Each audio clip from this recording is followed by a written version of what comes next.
माजी केंद्रीय गृहमंत्री सुशीलकुमार शिंदे आणि खासदार प्रणिती शिंदे यांच्या शिफारशीनुसार महाराष्ट्राचे प्रभारी रमेश चेन्नीथला यांच्या मान्यतेनुसार आणि महाराष्ट्र प्रदेश काँग्रेस कमिटीचे अध्यक्ष नाना पटोले यांच्या सूचनेवरून सोलापूरचे विनोद धर्मा भोसले यांची महाराष्ट्र प्रदेश काँग्रेस कमिटीच्या सरचिटणीसपदी निवड करण्यात आली आहे। विनोद भोसले हे माजी केंद्रीय गृहमंत्री सुशीलकुमार शिंदे आणि खासदार प्रणिती शिंदे यांचे निकटवर्तीय आणि पक्षाशी एकनिष्ठ म्हणून परिचित आहेत।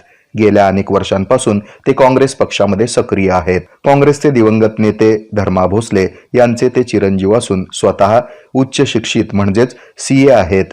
तसंच ते उत्तम संघटक म्हणून सर्व सोलापूरकरांना परिचित आहेत। काँग्रेस पक्ष व्यतिरिक्त सोलापूरच्या विविध क्रीडा, सांस्कृतिक आणि कला क्षेत्रामध्ये ते कार्यरत आहेत।